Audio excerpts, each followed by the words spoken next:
So this is my topic, rational drug therapy in rheumatoid arthritis. So before we go into the drug therapy, I think there should be a rational diagnosis first, because problems are made here and drug treatment is given headlong with lot of problems later on. Undo the problem becomes a big problem then. So history of inflammatory polyarthritis of a few years. I think this is the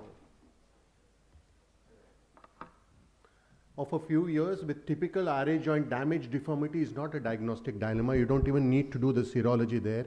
You don't even need to do x-rays to confirm the erosion. So that's not the problem. The problem of diagnosis comes with early and very early arthritis. Since the time I started doing rheumatology in '92 with Professor Joshi, and now people are coming much earlier to us now than before because they know that there is therapy. And because of this, we also face problems because making a firm diagnosis of rheumatoid very early on becomes a little difficult. And there are two terms that have come on. One is an early arthritis, which is less than 6 months, and very early arthritis is less than 3 months. And we are seeing them now. We are seeing them with even a post-viral arthritis coming to us and asking us whether this is rheumatoid or not. So it's getting more difficult to make a proper diagnosis. But by and large, clinical synovitis, if it is there, if it is polyarticular, if there has been a viral infection, you would probably think of viral arthritis. But there is a subset of those who are genetically predisposed to get an inflammatory arthritis. In them, this viral arthritis comes and switches on another inflammatory arthritis like rheumatoid and goes away. That you won't know unless you go over a period of time and observe them and follow them up. You will not know that. So you will need to call all this post-viral arthritis back to you just to make sure that they have subsided. So by and large, we try to make sure whether there is synovitis or not, clinical or otherwise. People are using ultrasound. It's more dependent on the person doing it. It's more time consuming. MRIs are more expensive, but probably a little bit more dependable in picking up synovitis, tenosynovitis, etc. than ultrasound, which is a little bit more time consuming. Serology would prefer either of these two to be positive, but in early inflammatory arthritis, anti-CCP has probably more efficacy than rheumatoid factor, because rheumatoid factor becomes more positive as the arthritis becomes more into years of life. Anti-CCP is very specific, more specific for rheumatoid. So it allows you to differentiate from other forms of arthritis, even at times helps you differentiate it from post-viral arthritis as well. So that's something that we do. And other rheumatic diseases as well. I'll just go one step here to say that this is a nice slide. This is from my Professor Joshi, who used to say that. He said, when you're taking a history, look at the extra baggage that the patient is coming to you with. If the patient is talking only about the joints, sande dukto, joint pains, swelling, stiffness, nothing else, then he falls in this bracket where it's rheumatoid and spondylo. And he says that if that patient is saying, no, I also have, swelling in my leg, I had a rash, I also had something a little bit in the lung, I was coughing for a while, then your antenna should go up and say this might not be just arthritis, and look for other forms of connective tissue diseases, and maybe your rheumatology colleague will be of great help there instead of just going headlong and treating them as rheumatoid. So this is something in a nice, very smart, simple way of remembering. Somebody who comes with a very big baggage of other clinical features other than the joints, please think of other diseases. There are more than 140 other rheumatic diseases that keep us alive. So please think of them and you can send to your rheumatologist close by. So immediate problem is pain control, and I don't have to tell you about pain control, but I'll tell you what we do nowadays. If there are no contraindications, one shot of depomedrol is something that is of great value for the simple reason it gives reasonably fast protective effect over the pain, inflammation, synovitis, and it cannot be repeated unless you give it. Oral steroids, the problem we face is sometimes they go away and they don't come back, and they're consuming it for 6 to 9 months and they come with all the side effects. So the control is with you, 120 milligrams in an adult intramuscular. It can be repeated up to 3 to 4 times a year if needed. But if you are good with your disease modifying agents from day one, you will not need more than one, right? Oral steroids, I think he spoke about it, probably give 15 milligram taper. Moderate dose is 15 milligrams. You usually don't need very high doses. And you're able to taper it out in about 4 weeks time maximum. You can go and give a tapering dose of 15 for 5 days, 12.5, 10, 7.55 and come off. By the time, if you've added disease modifying agents from day one, it started acting. And most patients come off it. And very rare, an intra-articular steroid if there is one joint, or rarely, we don't use this nowadays. In the past we used to, when we didn't have too many other good biological agents and disease modifying agents. We used to give IV Solumedrol for 3 days for rheumatoids, which we rarely do nowadays. Now the choice of the above would depend on clinical features and needs to be individualized. Oral NSAIDs or steroid you'll usually need for 4 to 6 weeks until the DMARDs start working, and steroid 0.25 milligram per kg, 15 milligrams, etc. would be more than enough.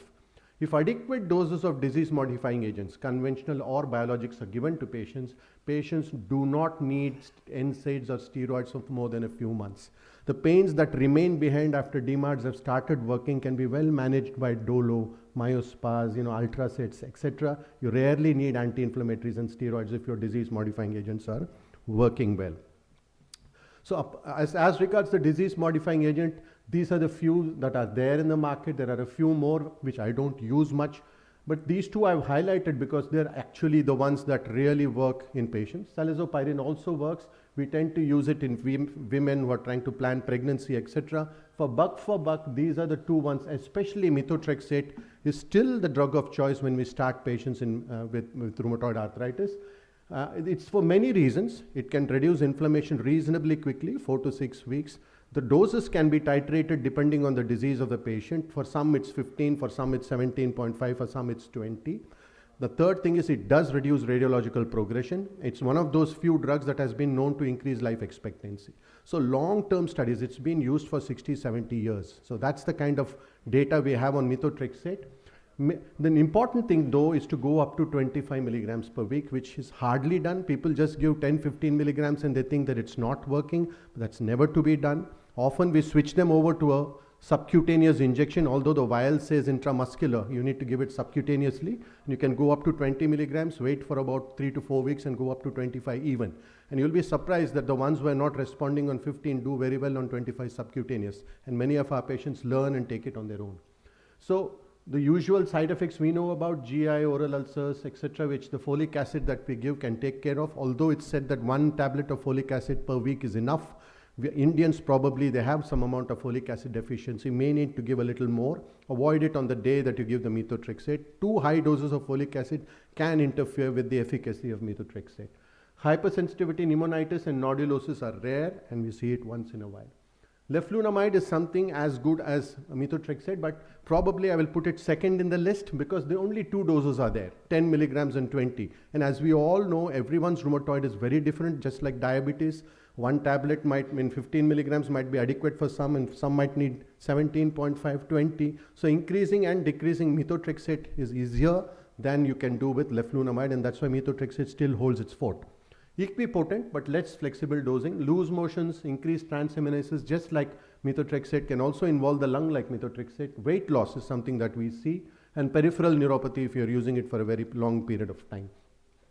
Salazopyrin, like I said, I would probably put it at third. Up to 3 grams in a day we go. That's something that you need to know. The side effects, sulfa side effects, are usually within the first few months of treatment. So if that is not happening, it's unlikely. The long-term side effects are usually pigmentation and azoospermia, which can occur in males. So you have to be a little conversant with that. That apart, the usual GI side effects of acidity, all that can occur with salazopyrin, which you'll have to take care of.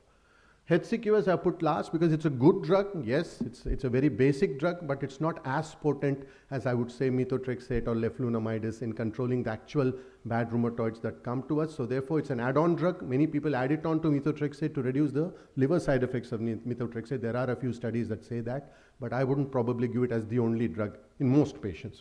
Very, very mild cases, yes.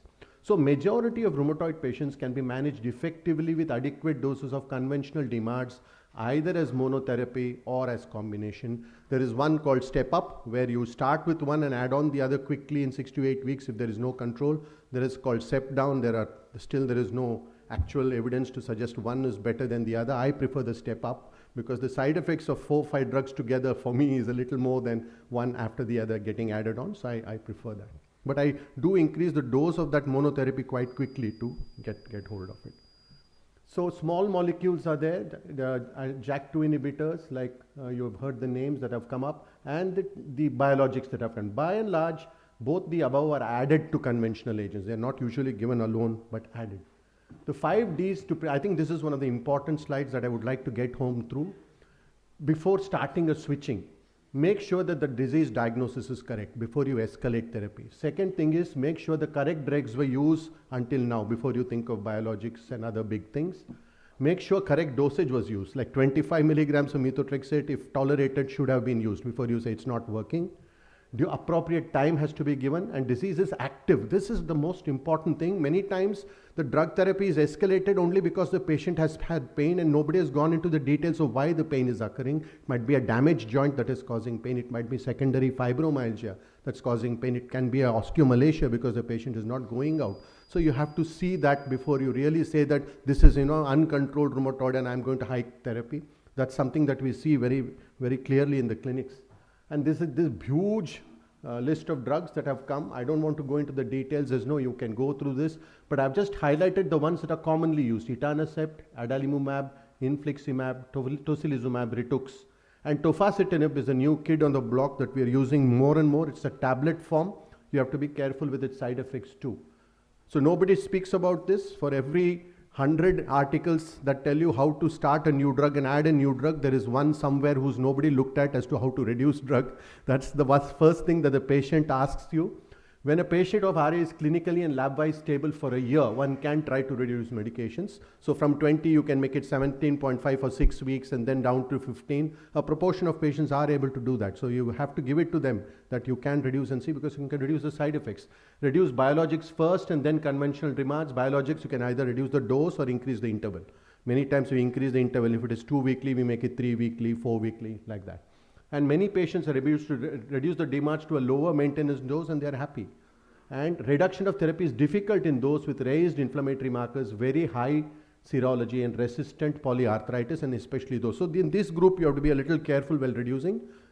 And so last slide, rational diagnosis is the first step to rational therapy. That's where I think most mistakes are made and unnecessary drugs are given. Immediate pain relief, I would prefer IM steroid, but NSAIDs are good enough. Any NSAID that you like, especially the long-acting ones at night, can take care of the morning stiffness. A short course, like I said, your short course is usually 4 to 6 weeks. Conventional DMARDs, methotrexate, try to go up to 25 milligrams. Otherwise, don't give the drug up. It's too good a drug to push by the wayside.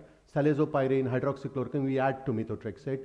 JAK inhibitors are being used more and more. Usually added to other DMARDs. I'd stick my neck out and say that probably it gives more bang for the buck to spondyloarthropathy than rheumatoid. I'll tell you why. I'm talking on medical management of spondylos after a few speakers. Biologics in a proportion who don't respond to above. We have a myriad of biologics. You would go for the one which is reasonably cheap and which you have used and has the maximum historical data. That's what you would go for, and that's what we are doing. Adalimumab is the one that is being used more and more. Etanercept, tocilizumab, rituximab. Now these usually need admission, intravenous infusion. These are subcutaneous, and that's why more people are using it. Can taper DMARDs to a lower dose after 6 to 9 months of good control. You don't have to stop it, but you can come to a lower level. Thank you for the patient hearing.